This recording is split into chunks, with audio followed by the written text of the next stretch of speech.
ఓం నమో వెంకటేశాయ.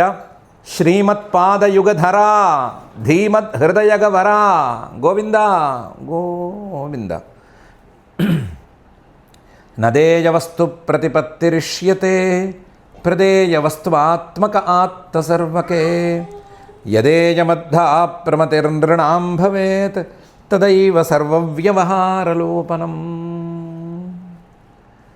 అని భక్తజనమానస సరసీరుహ నివాసి అయిన శ్రీనివాస పరమాత్మని వ్యాపక స్వరూపంగా భావించుకుని నమస్కరించుకుంటూ శ్రీశుకుల వారు ఉపదేశం చేసిన శ్రీమద్భాగవతం యొక్క అధ్యయన కార్యక్రమాన్ని మనం ప్రారంభించుకుందాము. యథాప్రకారం ప్రార్థనా శ్లోకాదులను చదువుకుని ఈ కార్యక్రమానికి మంగళాచరణం చేసుకుందాము. శ్రీ గణేశ ప్రార్థన. అగజానన పద్మార్కం గజానన మహర్నిశం అనేకదంతం భక్తానాం ఏకదంతముపాస్మహే. శ్రీ గురు ప్రార్థన. గురుర్బ్రహ్మా గురుర్విష్ణుః గురుర్దేవో మహేశ్వరః గురుః సాక్షాత్ పరం బ్రహ్మ తస్మై శ్రీ గురవే నమః. శ్రీనివాస ప్రార్థన. మంజులస్మితభూషాయ భంజితాజ్ఞానసేతవే అంజనాద్రినివాసాయ శ్రీనివాసాయ తే నమః. అథ సంకల్పః. అస్మాకం ఉపాత్త సమస్త దురిత క్షయ ద్వారా బుద్ధిశుద్ధ్యర్థం విద్యాభివృద్ధ్యర్థం భక్తిజ్ఞానవైరాగ్యాది తదనుకూల సర్వసంపత్సమృద్ధ్యర్థం శ్రీపరమేశ్వర ప్రీత్యర్థం శ్రీమద్భాగవత పాఠం కరిష్యామహే. అస్య శ్రీమద్భాగవత స్తోత్ర మహామంత్రస్య నారద ఋషిః బృహతి ఛందః శ్రీకృష్ణ పరమాత్మా దేవతా బ్రహ్మబీజం భక్తిశక్తి జ్ఞానవైరాగ్యే కీలకం. అస్మాకం శ్రీమద్ భగవత్ప్రసాద సిద్ధ్యర్థే పాఠే వినియోగః ధ్యానం నారాయణస్య పదయోజనయా రమణ్యాం వ్యాసప్రసూతశుకశౌనకవాక్యగణ్యాం భేదోద్గత ప్రచురభీతిభిదానుగుణ్యాం శాబ్దీం గతిం విదత భాగవతం సుపుణ్యాం. శ్రీ గురుభ్యో నమః. బలిచక్రవర్తి గారు దానం చేస్తాను అనే నిర్ణయంతోనే ఉన్నాడు. శుక్రాచార్యుల వారు పాపం చెప్పి చూశారు. చూసి ఏదో విధంగా నువ్వు గట్టెక్కరా అబ్బాయి ఈ ప్రమాదం నుంచి అని అన్నారు. అన్నా కూడా ఈయన కొంచెం కారే రాజులు రాజ్యములు గలుగవే అని పెద్ద శ్లోకాన్ని చెప్పాడు. ఆ మాటను విని శుక్రాచార్యుల వారు నన్ను నువ్వు ఎదిరిస్తున్నావు అని కూడా అనుకున్నారు. అని నీకు శాపం పెడుతున్నాను, నువ్వు పదభ్రష్టుడు అయిపోతావు, తొందరలోనే అందులోనూ శీఘ్రంగానే ఈ పదభ్రష్టతను పొందుతావు అని శాపం పెట్టారు. పెట్టినా సరే ఏవం శప్తస్వగురుణ సత్యాన్ నచలితో మహాన్ వామనాయ దదావేనాం అర్చిత్వోదకపూర్వకం అని తన దారిలో తానే ఉన్నాడు అని శ్రీ శుక్ల వారు బలిచక్రవర్తిని గురించి చెప్తున్నారు.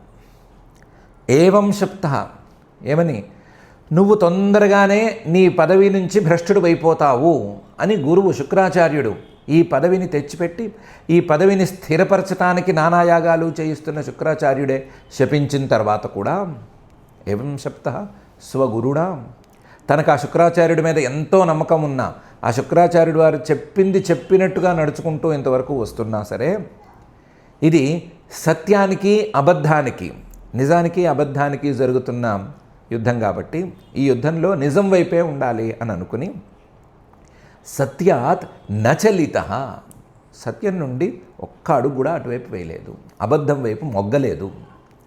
మహాన్, తనను తాను గొప్పవాడిగా మలుచుకున్నాడు. ఆ గొప్పవాడైనటువంటి బలిచక్రవర్తి సత్యాన్ నచలిత, నిజం నుండి ఒక్క అడుగు కూడా అబద్ధం వైపుకు వేయలేదు. వామనాయ దదౌ, ఆ వామనుడికి ఇవ్వటానికి సిద్ధపడ్డాడు. దేన్ని ఇవ్వడానికి? ఏనాం, ఆయన అడిగినంత భూమిని ఇవ్వటానికి సిద్ధపడ్డాడు.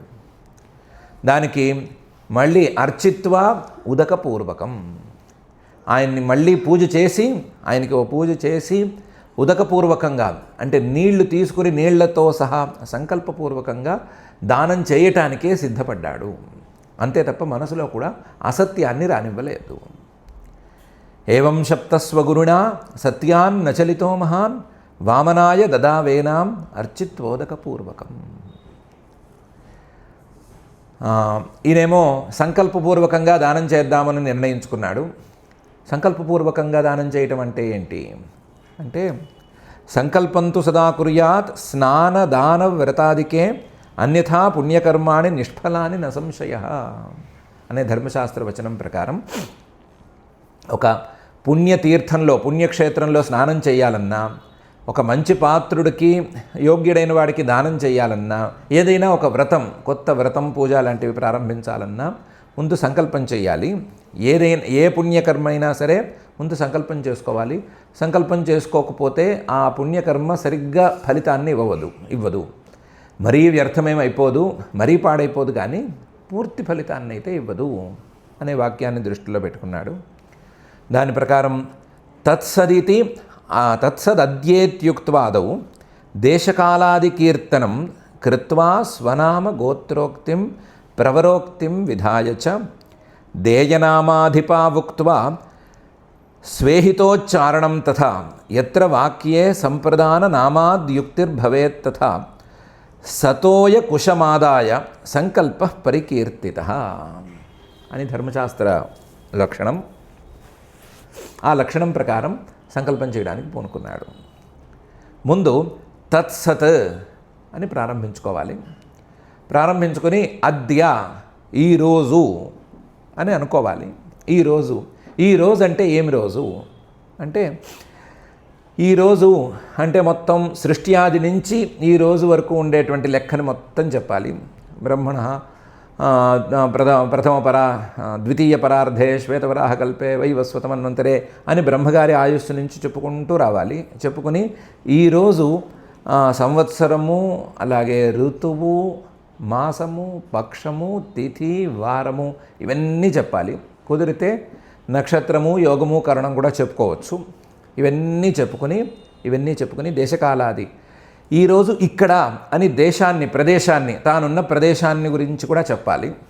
ఈ రెండూ చెప్పుకుని దేశకాలాది కీర్తనం కృత్వా స్వనామ గోత్రోక్తిం ప్రవరోక్తిం విధాయ చ తన పేరు చెప్పుకోవాలి. కొంతమంది భార్య పేరు కూడా చెప్తారు, చెప్పడం కూడా ఉంది. ధర్మపత్ని సమేత అని చెప్తే సరిపోతుందనే వాదన కూడా ఉంది.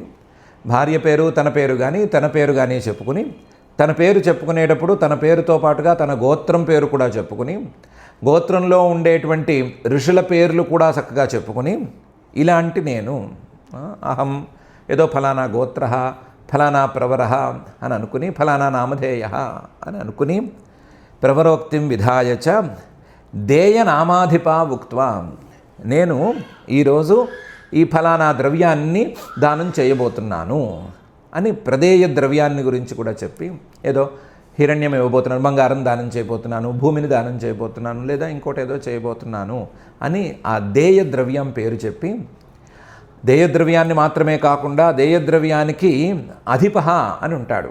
ఆ ప్రదేయ ద్రవ్యానికి ఒక అధిష్టాన దేవత ఉంటుంది. ఆ అధిష్టాన దేవతను గురించి కూడా చెప్పి, ఆజ్యం అయితే నెయ్యి దానం చేయాలి అంటే అగ్ని దానికి అధిష్టాన దేవత, హిరణ్యం బంగారం అంటే దానికి కూడా అగ్ని అధిష్టాన దేవత అనే అధిష్టాన దేవత పేరు కూడా చెప్పి,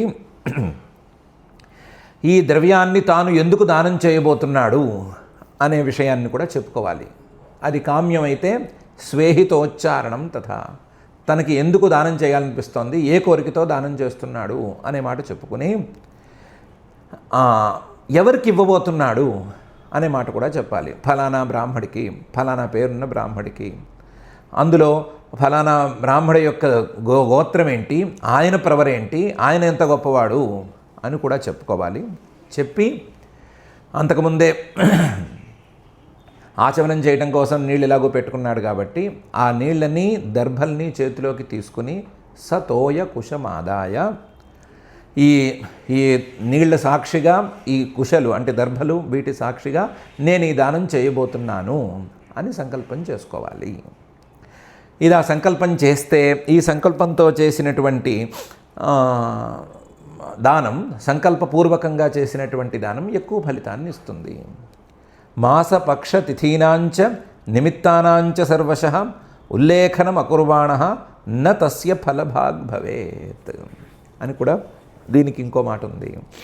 ఈ సంకల్పం చేసేటప్పుడు ప్రత్యేకించి ఒక మాసం ప్రయుక్తంగా, మాసం నిమిత్తంగా దానం చేస్తుంటే, ఏదో కార్తీక మాసంలో దానమనో అధిక మాసంలో దానమనో చేస్తూ ఉంటే ఆ మాసం తాలూకు పేరు చెప్పుకోవాలి, అలాగే పక్షం తాలూకు పేరు చెప్పుకోవాలి. అంటే ఈ మాసంలో దానం చేయడం విశేషం కాబట్టి నేను చేస్తున్నాను అనే అర్థం వచ్చేలా చెప్పుకోవాలి. ఫలానా తిథి మంచి రోజు దానం చేస్తున్నాము, అమావాస్య రోజు దానం చేస్తున్నాము, పితృప్రీతి కోసం దానం చేస్తున్నాము అంటే ఆ మాట చెప్పుకోవాలి. నిమిత్తం, ఏ నిమిత్తంతో చేస్తున్నాము, ఏ ఉద్దేశంతో చేస్తున్నాము అనే సంగతి కూడా చెప్పుకోవాలి. చెప్పుకుంటే దాని యొక్క పూర్తి ఫలితం వస్తుంది. ఉల్లేఖనం అనేది చేయకపోతే జనరల్ అకౌంట్కి వెళ్ళిపోతుంది అనే వాక్యాలు ఉన్నాయి.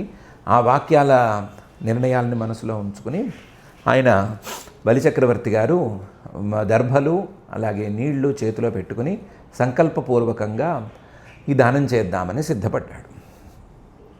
వస్తే వింధ్యావలిస్తదాగత్య పత్ని జాలకమాలిని ఆనిన్యే కలశం హైమం అవనేజన్యపాంభృతం. ఆయన భార్య గడగడ నడుచుకుంటూ వచ్చేసింది. ఆవిడ పేరు వింధ్యావలి. తస్య పత్ని, ఆవిడ భార్య అనకూడదు, పత్ని అని పిలవాలి. పత్ని అంటే యజ్ఞం చేసేటువంటి యజమానుడి భార్య.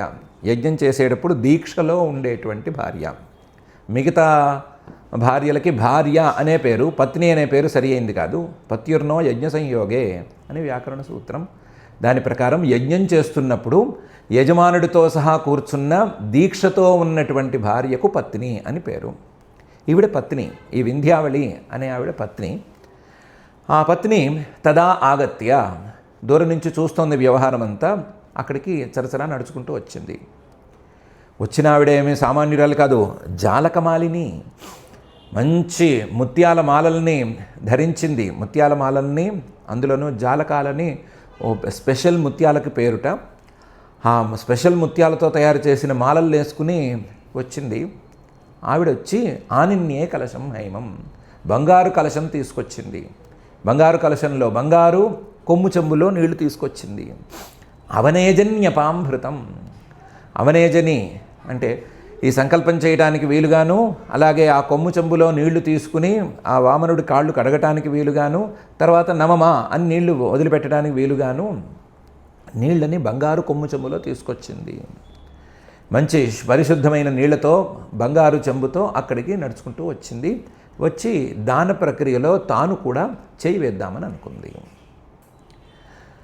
అశ్వమేధ యాగాల నియమాల ప్రకారం చూసుకుంటే భార్యలు పత్నీశాల అనే చోట ఒక చోట ఉంటారు. వాళ్ళు ప్రతి వ్యవహారంలోకి రావక్కర్లేదు. ఇలాంటి వాటికి ఏమీ రావక్కర్లేదు.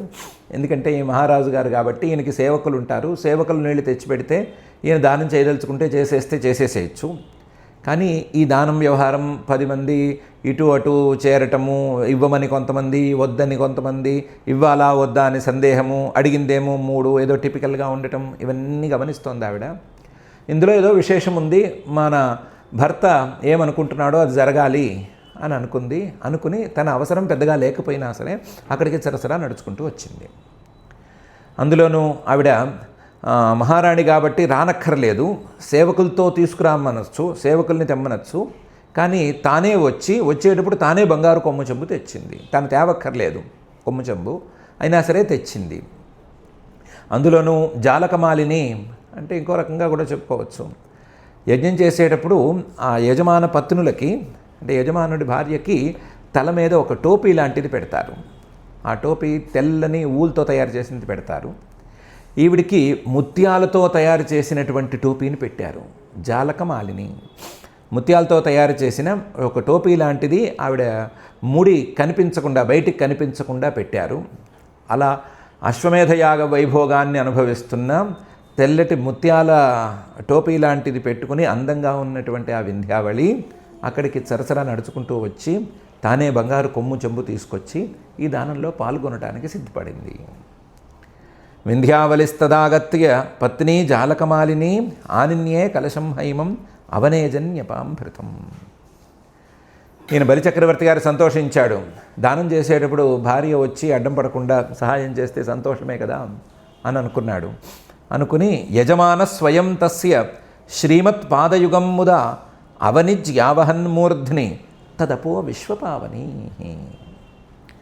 యజమాన, ఈ అశ్వమేధ యాగం చేస్తున్నటువంటి బలిచక్రవర్తి గారు స్వయం తానే తస్య శ్రీమత్ పాదయుగం ముదా అవనిజ్య, ఆ వామనావతారంలో వచ్చిన శ్రీహరి యొక్క శ్రీమత్ అందమైన కాంతివంతమైన శోభాయుక్తమైన లేకపోతే సర్వసంపదలను కలిగి ఉన్న ఆ పాదయుగాన్ని, రెండు పాదాలని ముదా చాలా సంతోషంగా అవనిజ్య చక్కగా కడిగి అవహత్ మూర్ధ్ని ఆ నీళ్ళని నెత్తిని మళ్ళీ చల్లుకున్నాడు.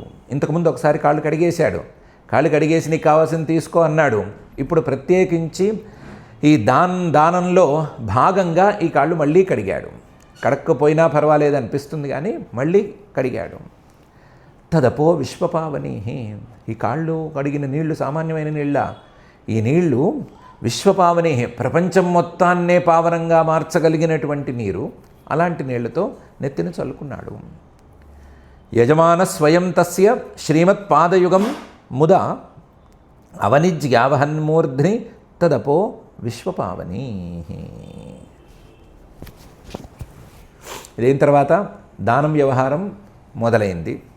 తదాసురేంద్రం దివి దేవతాగణాః గంధర్వ విద్యాధర సిద్ధచారణాః తత్కర్మ సర్వేపి గృణంత ఆర్జవం ప్రసూన వర్షైర్వవృషుర్ముదాన్వితాః.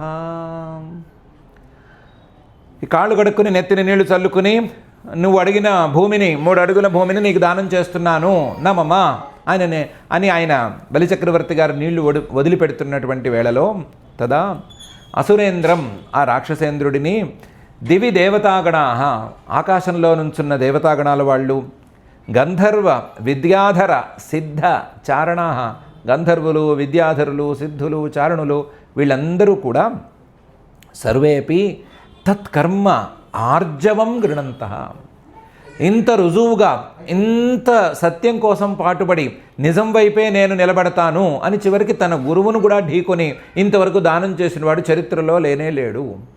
ఇంత ఖచ్చితంగా ఇచ్చిన మాటకు కట్టుబడి ఉండేవాడు ఈ చరిత్రలో మనకు కనిపించడు అని వాళ్ళలో వాళ్ళే చెప్పుకోవటం మొదలుపెట్టారు.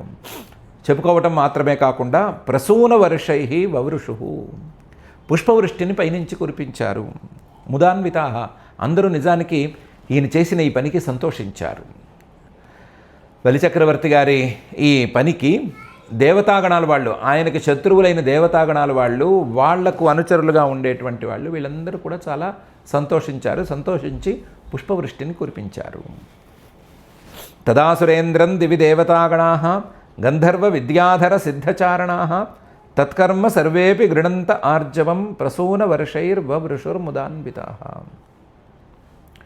నేదుర్ముహుర్దుందుభయసహస్రశః గంధర్వ కింపూరుష కిన్నరా జగుః మనస్వినానేన కృతం సుదుష్కరం విద్వానదాద్యద్రిపవే జగత్రయం.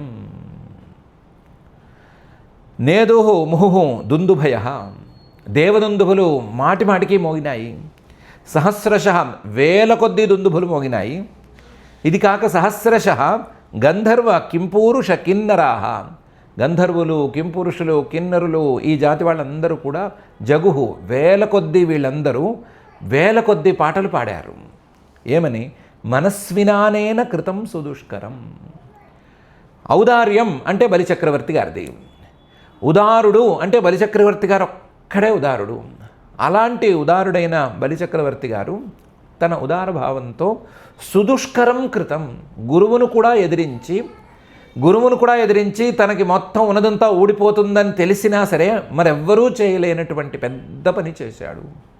కృతం సుదుష్కరం ఏంటి? విద్వాన్, తెలియక కాదు, తెలిసి ఖచ్చితంగా ఇది ఇంతే జరుగుతుంది అని తెలిసిన తర్వాత కూడా దానం చేసేసాడు. ఆ దానం కూడా రిపవే, శత్రువు పక్షాన వచ్చి అడిగిన వాడికి దానం చేసేసాడు. అందులోనూ జగత్రయం ముల్లోకాలను ఆయన లాగేసుకుంటాడు అని తెలిసినా సరే ఇచ్చేశాడు. ఇలాంటి పని చేసినవాడు ఇంతకు ముందు లేడు, ఇక మీద కూడా రాబోడు అని వాళ్ళందరూ పాటలు పాడుకుంటున్నారు. నేదుర్ముహుర్దొందుభయసహస్రశ గంధర్వ కింపూరుష కిన్నరా జగు మనస్వినానేన కృతం సుదుష్కరం విద్వానదాద్యద్రిపవే జగత్రయం అని శ్రీశుకుల వారు చెప్తున్నారు. అయితే మనకి ఇక్కడ ఈ సందర్భంలో తెలిసిన కథ ఒకటి ఉంది. ఆ బంగారు కొమ్ము చెంబులో నీళ్లు పడబోతుంటే ఆ నీళ్ల ధారను ఆపడానికి శుక్రాచార్యుల వారు అందులోకి వెళ్ళాడని, వెళితే ఈయన ఒక దర్భపుల్లతో దాన్ని పొడిచేసరికి శుక్రాచార్యుల వారి కన్ను ఒకటి పోయిందని, ఆయన ఏకాక్షిగా మిగిలిపోయాడని ఒక కథ ఉంది. ఆ కథని ఎందుకో శ్రీశుకుల వారు చెప్పటం లేదు. అయితే కథ మాత్రం ప్రామాణికం అని తెలుస్తోంది. ఏదో నారద పురాణంలోనో ఎక్కడో ఆ కథ కూడా ఉన్నట్టే ఉంది. మాయామాశ్రిత్య తస్తంభ ధారాం దానకమండలో భార్గవ శిష్యరాజ్యస్య స్థిత్యై యోగేన భూరిద అని మొదలుపెట్టి అక్కడ చెప్పారు. శిష్యుణ్ణి శపించాడు శుక్రాచార్యుల వారు. శపించినా సరే శిష్యుడి మీద ప్రేమ వాత్సల్యం అనేది ఆయనకి పోలేదు. పోక తన శిష్యుడి రాజ్యం స్థిరంగా ఉండాలి అని అనుకుని చిట్ట చివరి ఆఖరి ప్రయత్నంగా బంగారు కొమ్ము చెంబులోంచి వింధ్యావళి నీళ్లు పోస్తుంటే ఆ నీటి ధారని ఆపేద్దాము, నీరు పడకపోతే నమమ అన్నా కూడా ఉపయోగం ఉండదు, సంకల్పపూర్వక దానంలో నీరు ప్రధానము, ఆ నీరు పడకపోతే ఆపేస్తే సరిపోతుంది అని అనుకుని అక్కడికి వెళ్ళి ఆ కొమ్ములో దూరి తన యోగశక్తితో తన మాయాశక్తితో ఆ కొమ్ములో దూరి ధార పడకుండా ఆపాడు. తదేరితో వామనేన కుశేనాశోధయద్ బలి కుశాగ్రభిన్న నేత్రోసౌ త్యక్త్వా పాత్రముఖం ముని పాపాక్షణస్తు వైకల్యం సద్యోదానస్య వారణాత్ అని ఎక్కడుంది. అప్పుడు మనకు తెలిసిన కథ ప్రకారం వామనుడే వచ్చాడుంది. ఇక్కడ మాత్రం అలా లేదు. వామనుడు చెప్పగా కొమ్ములో ఏదో అడ్డం పడినట్టుంది, దర్భపుల్లతో గుచ్చితే కొమ్ములో అడ్డం పోతుంది అని వామనుడు చెప్పగా బలిచక్రవర్తి గారే ఒక దర్భపుల్ల తీసుకుని ఈ కొమ్ములోకి గట్టిగా గుచ్చేసరికి ఆ దర్భపుల్ల వెళ్ళి సూటిగా వెళ్ళి శుక్రాచార్యుడి వారి కంటికి ఉచ్చుకునేట్టుగా కన్ను కాస్త పోయింది.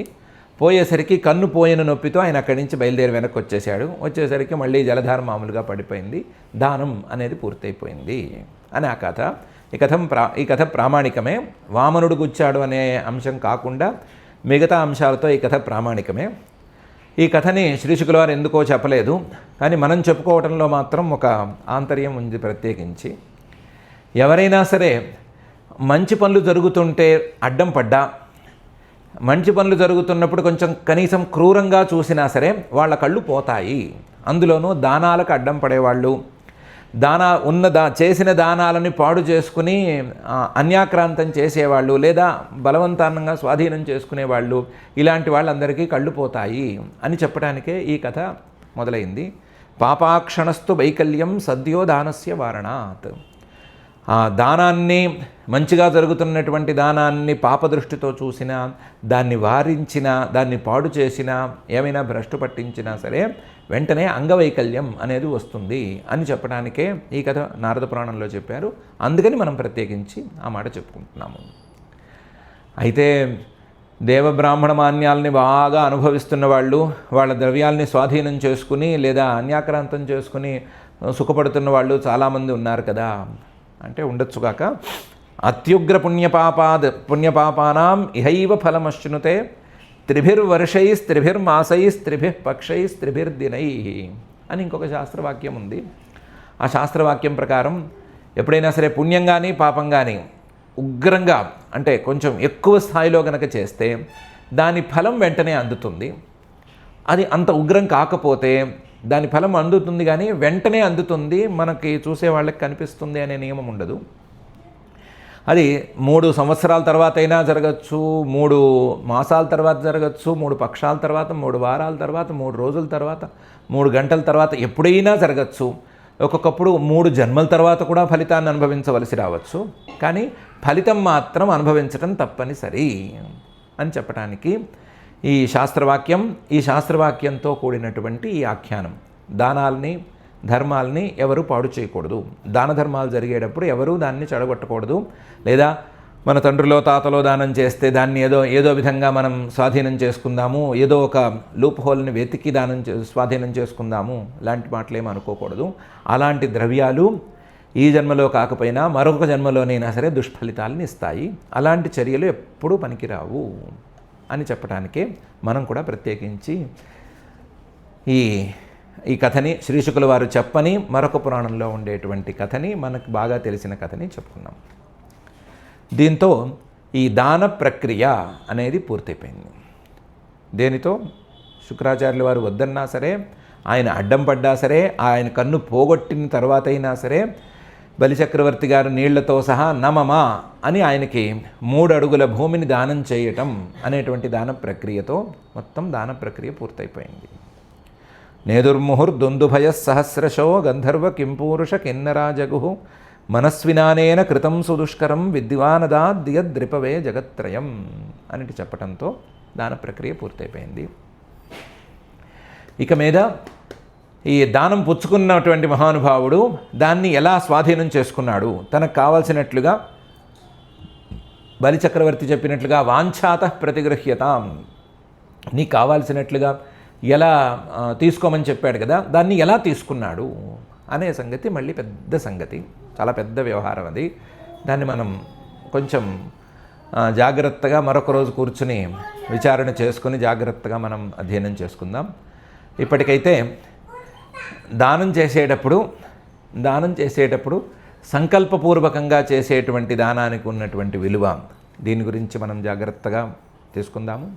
అంటే ముందు కూర్చుని ఆచమనం చేసిన తర్వాత సంకల్పం చేసి, ఆ సంకల్పంలో గోత్రనామాలు చెప్పుకుని, ఆ సంకల్పంలో దేశకాలాలు నేను ఇక్కడున్నాను అలాగే ఈ కాలంలో ఉన్నాను అని చెప్పుకుని, ప్రత్యేకించి ఏ కాలంలో దానం చేస్తున్నానో ఆ కాలం యొక్క విశేషాన్ని గురించి చెప్పుకుని, ఏ కోరికతో దానం చేస్తున్నానో ఆ కోరికను చెప్పుకుని, ఏ కోరిక లేకుండా దానం చేసే మాట అయితే పరమేశ్వర ప్రీత్యర్థం అనే మాట చెప్పుకుని, ఎవరికైతే ఇవ్వబోతున్నామో ఆ వ్యక్తి పేరు చెప్పి, ఆ వ్యక్తి గోత్రనామాలన్నీ కూడా సక్రమంగా చెప్పి, ఏ వస్తువుని ఇవ్వబోతున్నామో ఆ వస్తువు యొక్క అధిష్టాన దేవత ఈ రెండింటినీ చెప్పి, ఈ వస్తువుని ఫలానా బ్రాహ్మడికి నేను దానం చేయబోతున్నాను, ఇక మీద ఈ వస్తువు నాకు చెందింది కాదు నమమ అని చెప్పి నీళ్లతో సహా ఆ వస్తువుని ధారపోయటం అనే ఉత్తమమైన దాన ప్రక్రియను గురించి మనసులో పెట్టుకుందాము. అదేవిధంగా ఎవరైనా మంచి దానాలు చేస్తుంటే దాన్ని ఏ విధంగా కూడా మనం చెడగొట్టకూడదు. ఏ విధంగానైనా సరే, వద్దు అని చెప్పడం దగ్గర నుంచి, కళ్ళతో చిచి ఏదో జరగరాని పని జరిగిపోతోంది అని చూడటం దగ్గర నుంచి, తర్వాత చేయకూడని మహాపాప కార్యాలతో సహా ఏ విధంగానైనా సరే దాన ప్రక్రియని పాడు చేయకూడదు. అలా పాడు చేసినట్లయితే శుక్రాచార్యుడు అంతటి వాడికి పోయినట్లుగా మనకు కూడా కళ్ళు పోతాయి అని భయపడదాం. నిజంగా భయపడదాము. వేరే వాటికి భయపడక్కర్లేదు, కానీ అధర్మానికి మాత్రం భయపడాలి. కాబట్టి అధర్మానికి మనం భయపడదాం.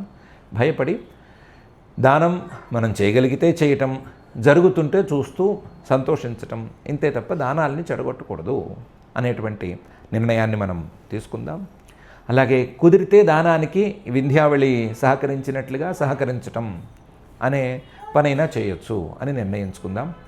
మనలో ఈ దానం చేయాలి అనేటువంటి సంకల్పాన్ని పెంచవలసిందిగాను, మనలో ఈ దానం గురించినటువంటి విశేషాలు బాగా ఆలోచించుకునేటువంటి శక్తిని రగల్చవలసిందిగాను ఆ భక్తజన మానస సరసీరుహ నివాసి అయినటువంటి శ్రీనివాస పరమాత్మని భక్తిగా ప్రార్థించుకుందాము. కొంచెం తక్కువ సేపైనా పర్వాలేదు. ఈరోజుకి ఈ ప్రవచన కార్యక్రమం పూర్తి చేసుకుని నిన్నటి భాగంతో సహా ఈరోజు భాగాన్ని, అంటే 20వ అధ్యాయంలోని 20 శ్లోకాలని మనం పారాయణ చేసుకుందాము. అథ శ్రీమద్భాగవతే పారమహంస్యాం సంహితాయాం అష్టమస్కంధే 20ధ్యాయే శ్లోకాః. శ్రీశుక ఉవాచ బలిరేవం గృహపతిః కులాచార్యేణ భాషితః తూష్ణీం భూత్వా క్షణం రాజన్ ఉవాచావహితో గురుం.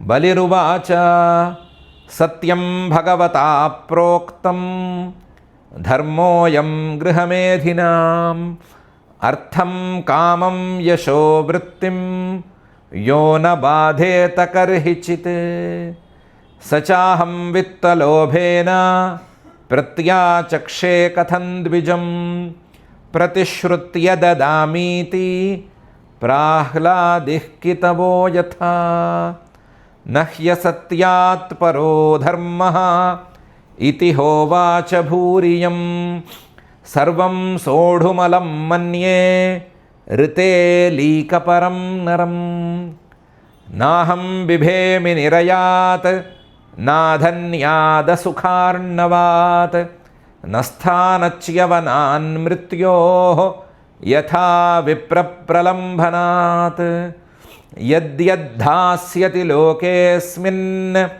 सम्परेतं धनादिकं तस्य त्यागे निमित्तं किं विप्रस्तुष्येन्न तेन चेत् श्रेयः कुर्वन्ति भूतानां साधवो दुस्त्यजासुभिः दध्यं शिबिप्रभृतयः को विकल्पोधरादिषु यैरियं बुभुजे ब्रह्मन् दैत्येन्द्रैरनिवर्तिभिः तेषां कालोग्रसील्लोकान्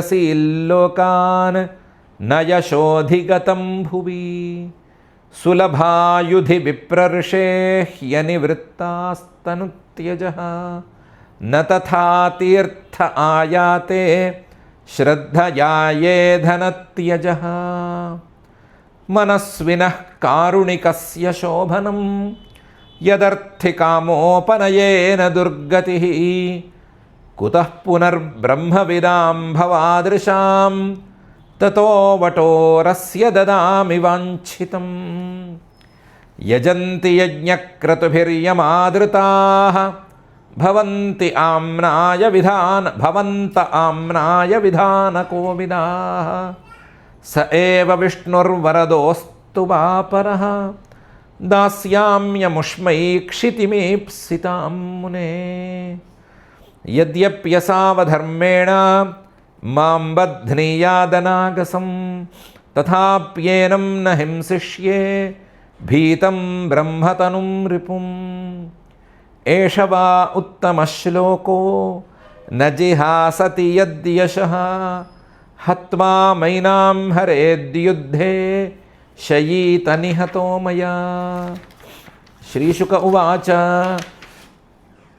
एवमश्रद्धितं शिष्यम् अनादेशकरं गुरुः शशापदैव प्रहितः सत्यसन्धं मनस्विनं दृढं पण्डितमान्यज्ञः स्तब्धोऽस्यस्मदुपेक्षया मच्छासनातिगो यस्त्वम् अचिराद्भ्रश्यसे श्रियः एवं शप्तस्व गुरुणा सत्यान्न चलितो महान् वामनाय ददावेनाम् अर्चित्वोदकपूर्वकं विन्ध्यावलिस्तदागत्य पत्नी जालकमालिनी आनिन्ये कलशं हैमम् अवनेजन्यपाम्भृतं यजमानः स्वयं तस्य श्रीमत्पादयुगं मुदा